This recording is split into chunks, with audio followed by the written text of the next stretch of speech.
शादी के बाद अगर ख़वातीन अपने ऊपर कॉन्संट्रेट करती रहें तो ये क्यों समझा जाता है कि वो सेल्फिश हो रही हैं या वो औरत ही नहीं है। शादी के बाद सिर्फ औरत से ही क्यों एक्सपेक्ट किया जाता है कि वो मुकम्मल तौर पे चेंज हो जाए, अपने गोल्स, अपने एम्बिशंस, अपनी साथ, अपना करियर सब कुछ छोड़ दे।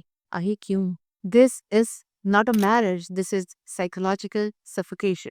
आई am Sara Naveen, clinical psychologist and relationship counsellor. आज के इस वीडियो में मैं आपको बताऊंगी कि ऐसा क्या होता है कि औरत को सब कुछ छोड़ना पड़ता है, यहाँ तक कि अपना आप भी, अपनी पहचान, अपने ऊपर तवज्जो देना, ये सब कुछ उसे उसके कंट्री रखना पड़ता है। क्या ये उसके ऊपर फैमिली की तरफ से प्रेशर है, कल्चरल एक्सपेक्टेशंस है, या वो खुद मजबूर हो जाती है, या वो ये सब कुछ अपने दिल से करती है। शादी के बाद सिर्फ औरत है क्यों एडजस्ट करे, सिर्फ बूहे क्यों चेट हो, उसके ऑफिस आवर्स फ्लेक्सिबल होने चाहिए, उसकी रूटीन ससुराल वालों की रूटीन के मुताबिक होनी चाहिए। सा कोई भी फैसला हो तो वो सिर्फ अपने आप और हस्बैंड को सामने रखते हुए नहीं होना चाहिए, पूरे ससुराल, पूरे इन-लॉज़ को, सास-ससुर की रज़ामंदी को नज़र में रखते हुए होना चाहिए। और उसकी रूटीन ये होनी चाहिए कि सबसे पहले उसने उठ के सबके लिए नाश्ता रेडी करना है और दिन के एंड में लेट जागना है जब तक घर का आखिरी फ़र्द नहीं आ जाता और उसको गरम-गरम खाना सर्व नहीं हो जाता, चाहे वो उसका देवर हो या उसकी नंद हो या वो सारे लोग हों जिसकी रिस्पॉन्सिबिलिटी एक्चुअली उसके ऊपर नहीं बनती। ये सारी एडजस्टमेंट औरत से ये क्यों एक्सपेक्ट की जाती है? अगर ये सारी एडजस्टमेंट और ये सारी अनरियलिस्टिक एक्सपेक्टेशंस अगर सिर्फ एक पार्टनर से हों, तो ये रिलेशनशिप तो ना हुआ ना, दिस इज कंप्लायंस। ऐसी औरत अपनी आइडेंटिटी रोल्स लूज करती जाएगी, उसकी अपनी आइडेंटिटी, उसकी अपनी शनाख्त, उसकी अपनी मेंटल वेल-बीइंग वो तो बिल्कुल डैमेज हो जाएगी। उसका रिलेशनशिप उसके हस्बैंड के साथ बहुत बुरी तरह से डैमेज होगा और वो स्लोली स्लोली फिजिकल और इमोशनल बर्नआउट में बहुत आगे चली जाएगी। और फिर हम उस औरत से एक्सपेक्ट करते हैं कि वो कुछ बारिश रह के अपनी ये सारी अनरियलिस्टिक एक्सपेक्टेशंस पूरी करे, जो एक्चुअली में पूरी करना बनती नहीं।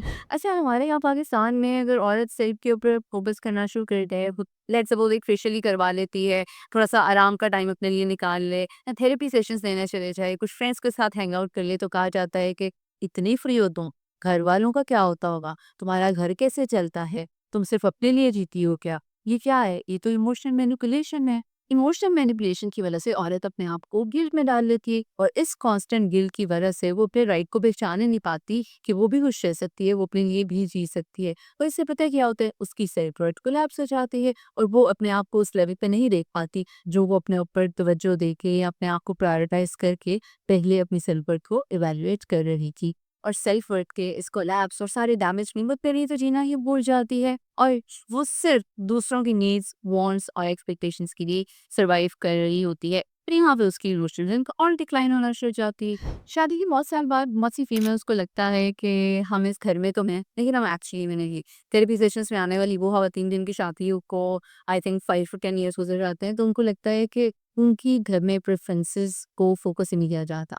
वो कैसा फील करती हैं, उनकी क्या नीड्स एंड वांट्स हैं, उनके इमोशंस क्या हैं, वो कैसा महसूस कर रही हैं और दूसरों की फ्रस्ट्रेशन के बाद उनके दिल पे क्या गुजरती है। इस चीज़ की तो कोई अहमियत ही नहीं है। और इस इमोशनल इनविजिबिलिटी की वजह से हमको लगता है, बल्कि यकीन हो जाता है कि वो तो कहीं स्टैंड ही नहीं करती और उनको एज़ अ पर्सन नहीं, एज़ अ फंक्शन देखा जाता है कि वो कुकिंग का फंक्शन किस तरह से अदा करती हैं, उनका रोल एज़ अ पेरेंट कैसा है, उनके पेरेंटिंग स्टाइल कैसे हैं, वो रिश्तेदारों को अटेंड कैसे करती है। सिर्फ इसी दायरे के इर्द-गिर्द औरत को इवैल्यूएट किया जाता है। ये इनविजिबिलिटी साइलेंटली इमोशनल इंटीमेसी को बिल्कुल लो कर देती है और शादी में सिर्फ ड्यूटी और फॉर्मेलिटी रह जाती है।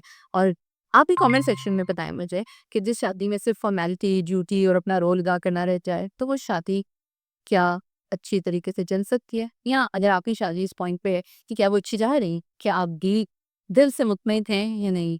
कमेंट सेक्शन में ज़रूर बताइए। शादी बेहतरीन तरीके से तभी चल सकती है जब उसमें रिस्पेक्ट, म्यूचुअल ग्रोथ और एक-दूसरे के इमोशंस का ख़्याल हो। अगर आप सिर्फ वन साइडेड उसको घसीट के चला रहे हैं, बहुत जल्दी आप उसमें इमोशनली टायर्ड हो जाएँगे। और अगर खुद पे तवज्जो नहीं दे पा रहे, ये सोच के कि लोग क्या कहेंगे और वो कहेंगे कि हाँ, मैं तो घर ही से बात सकती, तो प्लीज़ इस बात को सीखें कि खुद पे फोकस करना या अपने आप पे तवज्जो देना सेल्फिशनेस नहीं होता।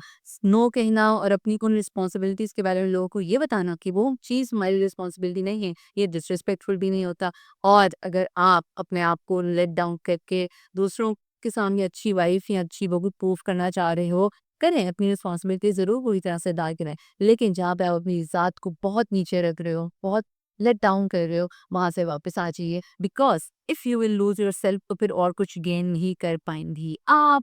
ये वीडियो उन सब ख़वातीन के लिए जो अपने आप को कहीं न कहीं अपनी ख़्वाहिशात को, अपनी ग्रोथ को क्रश कर रही हैं, दिल को मार रही हैं और उनको लगता है कि अगर उन्होंने उस पे फ़ोकस करना शुरू किया तो लोग कहेंगे कि ये तो अच्छी औरत नहीं है और घर पे तवज्जो नहीं दे रही।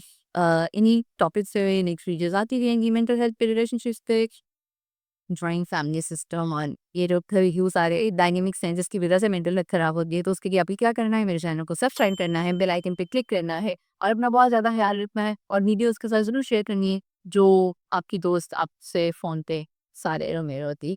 तो आई होप उसकी हेल्प हो जाए और अगर कंसल्टेशन बुक करवानी है तो these are the content details.